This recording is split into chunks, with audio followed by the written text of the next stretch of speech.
Hi! Salut les amis! Bonjour Paris! Kamusta nag-Pinas? Alastik na yan. Mukhang mahihirapan ako ma-achieve yung aking aim na target na 100 vlogs this year. Procrastinate pa more. Naku, ito na naman ako sa sakit ko. Sakit kong kapag may gusto ko. Naku, pag tinamad akong kumilos, tinatamad talaga ako. Anya na habit. Alam niyo ba yun? Alam niyo ba yung kaugalian na yun na pinamana sa atin? Hindi pinamana yata ng mga Espanyol yun. Talagang naging kaugalian lang ng mga Pilipino na mamaya na natin gagawin yung pwede natin gawin ngayon. Okay, hindi na ako mandadamay. Ako na lang. Kaugalian ko yun.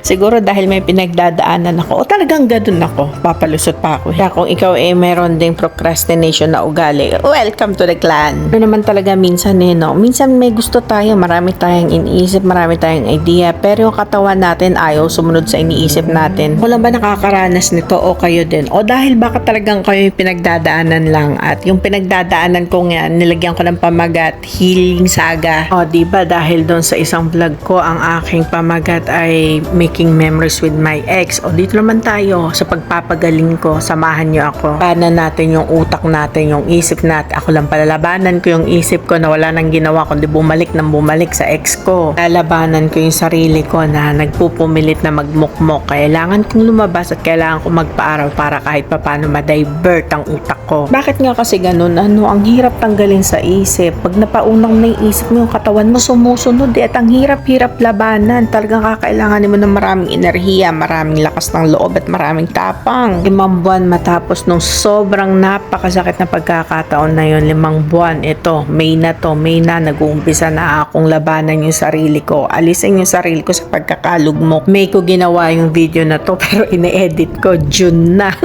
June 2 na, napakahusay. Swertehan na maganda ang panahon ito ngayon. Hapon na ito, alas 5 na to pero mataas pa rin ang araw. Sinamantala ko na para kahit papano makakita ako nito. Ay, hindi pala yan. Hindi yan. Ano ka ba, Cheryl? Ano ba pinagsasasabi mo? Tanga naman kasi itong estatwang ito yung pagkapaganito. Napagkarami nila rito, mga nagkakalat. Diyos ko, hindi na naawa sa mga kagaya kong single. Buti na lang merong mga Jomatans dito naglalaro ng petong.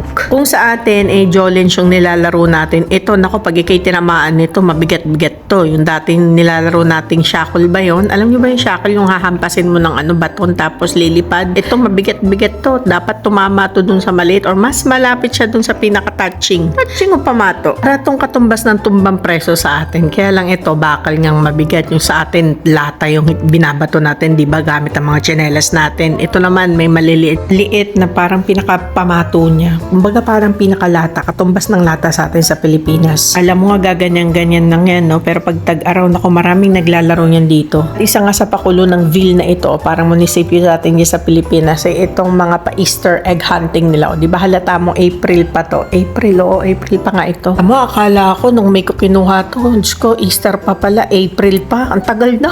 Ngayon ko lang kine-edit. Anong petsa na? What munisipyo nga rito ay may mga gantong pakulo. Maganda naman talaga, lalo sa summer, marami silang ginagawa para pagkaabalahan ng mga residente nila. Na-announce nila yung sa buong village, sa buong lugar nila. Makikita mo rin sa munisipyo, nakapaskil doon kung ano mga merong activity sa buwan na ito. Bawat buwan merong bago. Saktuhan ko ngayon, ito, hindi pa ito yung main day ng activity. Bukas pa to, kinabukasan pala, hindi bukas. Kinabukasan pa nitong araw na ito magaganap yung activity dito. Yun nga, hahanapin mo yung mga itlog-itlog na ikinalat na itinago nila. At dito, pwede ka rin mag-exercise. Libre ang mga exercise na yan. Bahala ka kung gusto mo magpunta rito para mag-exercise, tumakbo dyan. Pero dito, pag gagamitin mo tong football field, mag-register ka muna sa munisipyo. May mga public amenities dito na pwede mong gamitin. Pero syempre, yung iba kailangan mo mag-subscribe o kailangan magsabi sa munisipyo. At well-advertised ngayong program Journée du Pac, kung sabihin dito is araw ng Easter egg hug. Makatuwa lang kasi kahit simpleng mamamayan ka lang dito, pwede ka makijoin, makisali. Hindi kagaya sa Pilipinas, mga gantong activities na pupunta lang sa may mga kaya-kaya di ba? O organize lang ng mga subdivision o di kaya na mga building ng mga condominiums na medyo may kaya-kaya. Dito kahit simple ka lang pwede. Napakaganda naman talaga nitong lugar na ito. Naalala ko tuloy yung cartoons na Secret Garden kasi ang ganda din ng cartoons na yan. Parang ganito rin tong mga garden na to, mga tanim na to, roses yung mga yan. Kapag start ng spring, napakaraming roses dito, iba't ibang kulay. Pagdadaan ka rito, ang bango po. Pwede mo kasing daanan yan dyan. Yung inalisan kong amo, yung dati kong alaga, dinadala ko dito madalas. Minsan nagpipiknik kami rito. Kahit kaming 3 lang, napunta kami rito. Lalakad lang kami. Medyo malayo to sa bahay nila, pero dinadayo ko talaga. Ganun ako ka-dedicated related dun sa mga batang yun na maaliw sila, na malibot nila yung lugar, na makakita sila ng iba't ibang lugar. Kasi kapag ka same at same lang, wala lang, ako yung naboboring. Kaya dinadala ko sila dito kasi kaya may malapit na park dito sa tabi nun. Katapos naming mag-picnic doon, dadaling ko sila rito sa katabi na playground, sabay pipitik ako ng rose. O di ba ang galing? Ilang mahilig ako magtanim at alam ko meron akong green thumb sa pagtatanim. Isa sa pinaka-frustration ko makabuhay ng rose. Kaya ang ginagawa ko noon, pag may nadadaanan ako mga tanim na rose, pumipitik ako. Tapos tinatry kong buhayin pagdating sa bahay. And good to know, nakakabuhay ako. Pero syempre yung pagpitik, hindi talaga yun pwede. Bawal yun. Pero dahil pitik nga, dapat walang makakakita. At dapat wag yung gagayahin. Ha, ginagawa ko lang yun. Mag-isa lang. Huwag kang gagaya. At ang spot ngang ito is maganda para sa sunset. No may mga panahong pinagdadaanan ako, dito ako tumatambay, nagpapalipas, iniintay ko lubog yung araw. Sabi kasi nila sa paglubog ng araw is another panibagong araw na darating. Kaya lang hindi sumama sa paglubog ng araw yung nararamdaman ko. Walay hugot. Pangit naman ang segue na yun. Walang walay. Ito yung maganda rito pag spring season yung mga namumulaklak na mga halaman. Mapapuno man yan o mga bush lang. Akala mo bush lang pero ang ganda ng bulaklak, no? Kita mo puno to pero yung dahon yata yan, bulaklak, ang ganda ng kulay. At pag spring season at tagsibol dyan sa atin sa Pilipinas, makikita mo kung gaano sila kaganda. Nakakapagod mang maglakad pero kapag ganito yung makikita mo habang naglalakad, talaga naman mababawasan yung pagod mo. Itong lugar kung nasaan ako is hindi naman malayo sa Paris. Pwede kang sumakay ng isang metro lang papunta na ng Paris. Kadugsong or halos boundary na ito nung dating lugar na sakop ng Paris. Kaya makikita mo, sinasabi nila kung gaano kaganda yung Paris kasi ang Paris ay mix ng modern, ng luma at ng kalikasan. The landscape is like nature, man-made, tsaka yung history nandito pa makikita mo pa rin. Yung mga lumang buildings nila rito, yung iba dito is na-preserve dahil sa history. Kaya habang naglalakad-lakad ka, magiging busy din yung mga mata mo sa katatanaw ka, panunood ng mga makikita mo sa paligid mo, same time na nagiging abala yung paa mo sa paglakad. Kaya habang naglalakad-lakad ka, makakaligtaan mo nga yung pinagdaraanan mo. Sin tayo liliko dyan, dito tayo sa area namin. Kasi yung kabilang yun, Paris na yun.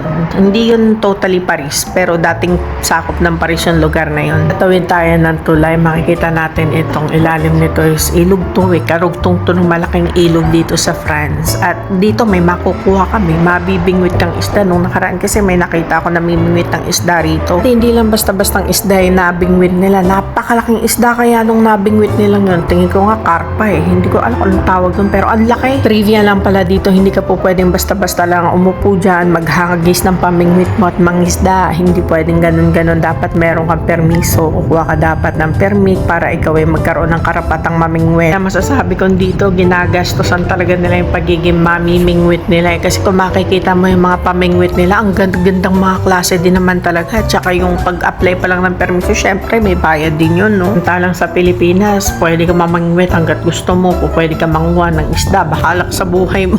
Paano mo gagawin? Basta po pwede dito, hindi ganun. Ikot ko nga dun sa kabilang side, pagkatawid is dito na ako, diretso na to. Tong daan na to is lagi kong dinadaanan pag ako'y pauwi galing sa trabaho. Dito, safe maglakad. Syempre, ito makikita mo, tahimik lang yan. Wala ka masyadong makikitang naglalakad. At kapag ka naglalakad ka naman, safe din naman. Hindi kagaya sa Pilipinas. Nako, nakikipagpatintero tayo. Ito kasi is may mga allocated na pedestrian line. Dahil nga dito, pinopromote nila na maging healthy ang tao, maging active. So, pinopromote nila ang paglalakad. Kaya may mga designated talagang daanan para sa tao. Hindi kagaya sa atin sa Pilipinas. Nako, nung nag-abroad ako, natuto ako maglakad. Kung tutusin, isang bus pa to pauwi sa bahay. Meron pa mga 10 minutes na bus pauwi to ng bahay. Pero nilalakad ko araw-araw yan tuwing pagkatapos ng work ko. Basta kasi naiinip ako magantay ng bus. Kaya pagka umuwi ako sa gabi, naglalakad na ako diretso. At least 20 to 30 minutes na lakad. Bahay na ako. Mga instances nga na in a day, nakaka-accumulate ako ng 18,000 steps dahil sa hilig ko ng maglakad. Ngayon ako may pinagdadaanan ako, nawiwili ako maglakad kasi kahit paano marami ako makikitang maganda, marami ako makikitang magdadivert ng naiisip ko. Alam mo yung imbis na maisip ko yung sakit na nararamdaman ko, yung utak ko nalilipad sa sana ganito na lang yung nasa Pilipinas, sana may mga ganito rin kagaganda sa Pilipinas. O diba, nangarap na lang ako, hindi ko naintindi yung sakit. Parang kain tulong talaga sa pag-divert ng alalahanin, ng sakit, ng isipin. Kasi syempre, imbis na i-focus mo yung isip mo doon, ito yung makikita mo yung mga magagandang ganitong tanawin. Ito, madadaanan mo, ang bango pa. Lamang ito, siguro ang ganda nitong gawin magkaroon ng balad, tapos nasa ilalim ka, uupo nakaupo ka habang nagkakape ka, nagcha-chao, diba? Ang ganda, ang bango pa. Rabiro, ang bango talaga ng halamang ito. Hindi ko malaman kung anong